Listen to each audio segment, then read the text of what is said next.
व्याकरणिक प्रकार के आधार पर शब्द के भेद, शब्द रूप या शब्द के भेद की एक सीरीज चल रही है, जैसा कि आपको पता ही है। और हम पढ़ चुके हैं शब्द के प्रकार। जो वीडियो आप लोगों ने नहीं देखी है, नए लोग जुड़े हैं तो जल्दी से जाके वो वीडियो देख लीजिए। तो देखिए, व्याकरण के आधार पर होते हैं शब्द के दो भेद, विकारी शब्द और अविकारी शब्द।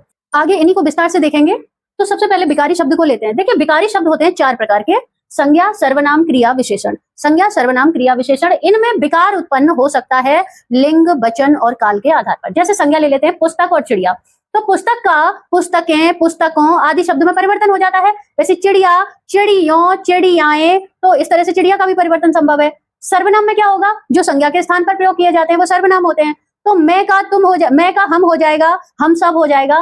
तुम का तुम सब और तुम्हारा, इस तरह से बदल जाता है। क्रिया, क्रिया में देखेंगे तो जाना, खाना, पीना, जाते हैं, जाता है, जाएगा, जाओगे। तो काल के आधार पर, लिंग के आधार पर, वचन के आधार पर इसका भी बहुत सारे रूप परिवर्तन हो जाते हैं। वैसे विशेषण में देखेंगे, जो शब्द किसी संज्ञा सर्वनाम की विशेषता बताते हैं उन्हें विशेषण कहते हैं। जैसे मोटा, वह बहुत मोटा है। वहीं अगर लड़की होगी तो वह बहुत मोटी है, लिंग के आधार पर परिवर्तन हो गया। गोरा का गोरी हो जाएगा, नीला का नीली हो जाएगा, नीले हो जाएगा। तो इन सब में आप परिवर्तन देख सकते हैं। इनको कहते हैं विकारी शब्द। दूसरा है अविकारी या अव्यय शब्द, जिनमें कोई व्यय नहीं होता या जिनमें कोई विकार उत्पन्न नहीं होता किसी भी परिस्थिति में। जैसे सबसे पहले लेते हैं क्रिया विशेषण। देखिए, मुख्य रूप से अविकारी होते हैं चार प्रकार के, लेकिन विशेष एक निपात भी इसमें आता है जब हम डिटेल में जाते हैं। तो हम केवल चार ही पढ़ते हैं, और आगे जब हम एग्जाम की तैयारी कर रहे हैं, कॉम्पिटिटिव एग्जाम दे रहे हैं या बोर्ड एग्जाम दे रहे हैं, तो फिर देखिए आप निपात का भी आपको प्रयोग आना चाहिए। क्रिया विशेषण में जो क्रिया की विशेषता बताते हैं शब्द, उनको कहते हैं क्रिया विशेषण। जैसे वह मोटा है, तो मोटा क्या है? विशेषण है।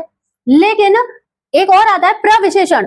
अगर मोटा विशेषण है और विशेषण की भी विशेषता बताए, उसको कहते हैं प्रविशेषण। जैसे वह बहुत मोटा है, तो जो बहुत है वो प्रविशेषण कहलाता है। लेकिन क्रिया विशेषण क्या होता है?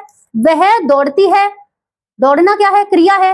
लेकिन वह बहुत तेज दौड़ती है, तो तेज दौड़ना, दौड़ने की विशेषता क्या हो गई? तेज हो गई। वह बहुत धीमा चलता है, तो चलने की विशेषता हो गई धीमा।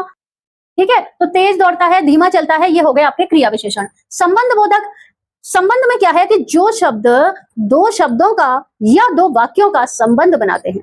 जैसे मैं उसके बाद चला जाऊंगा, उसके बाद, के बाद, ये जो के बाद है ये क्या बना रहा है? दो शब्दों के बीच में संबंध स्थापित कर रहा है। पुस्तक मेज पर रखी है, तो मेज के ऊपर रखी है, के ऊपर, के नीचे, के पास, के बाद, यहां, वहां, ये जो शब्द होते हैं ये होते हैं संबंध बोधक शब्द। तो संबंध बताने वाले शब्दों को क्या कहा जाता है? अविकारी शब्द कहा जाता है। ये किसी भी परिस्थिति में बदलते नहीं है। लेकिन समुच्चय बोधक में क्या होता है?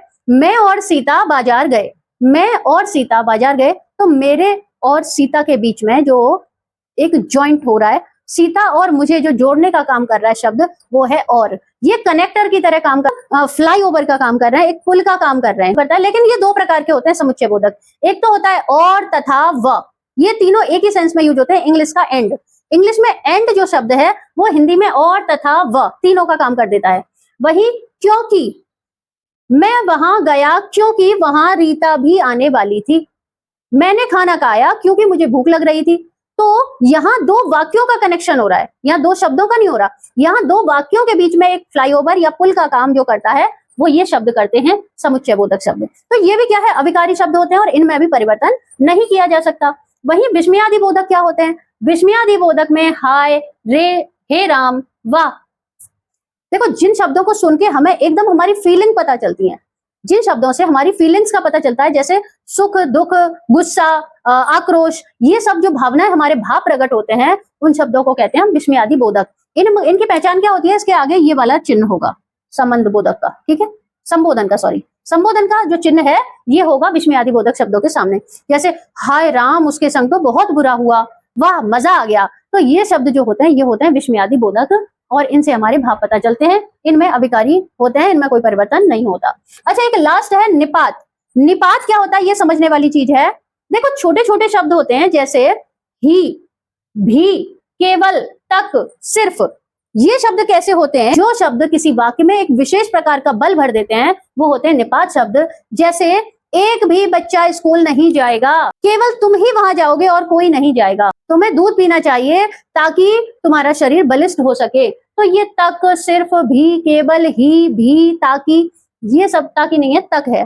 तो ये सब शब्द होते हैं निपात शब्द, और इनका प्रयोग भी अविकारी या अव्यय के रूप में किया जाता है। देखिए ये टॉपिक ही अपने आप में बहुत बड़ा है। अगर आप लोग चाहते हो कि मैं बहुत विस्तार से एक एक का प्रयोग इनको समझाऊं, तो आप लोग मुझे कमेंट जरूर करिएगा। कमेंट जिनके आएंगे कि इनको आप समझना चाहते हैं, तो मैं इसको बहुत डिटेल वीडियो लेकर आऊंगी, जिसमें एक एक शब्द की व्याख्या करके हम उदाहरण के साथ समझेंगे। एक छोटी वीडियो में ये संभव नहीं है। बहुत बढ़िया, आप ज्यादा से ज्यादा लोगों को इसे शेयर कर दीजिए। मित्रों देखिए बहुत स्लो चल रहा है, आप लोग बिल्कुल भी ना तो कमेंट करते हैं और ना ही शेयर करते हैं, तो आपके सहयोग के बिना कुछ भी संभव नहीं है। आपको वीडियो अच्छी लगती है तो एक कमेंट जरूर लिखा करिए, और ज्यादा से ज्यादा मित्रों में आप लोग मेरा सहयोग कीजिए, आप इसको शेयर करिए, जिससे कि हम आगे काम कर सकें। मित्रों कुछ नहीं, मोटिवेशन मिलता है आप लोगों के फीडबैक से। धन्यवाद।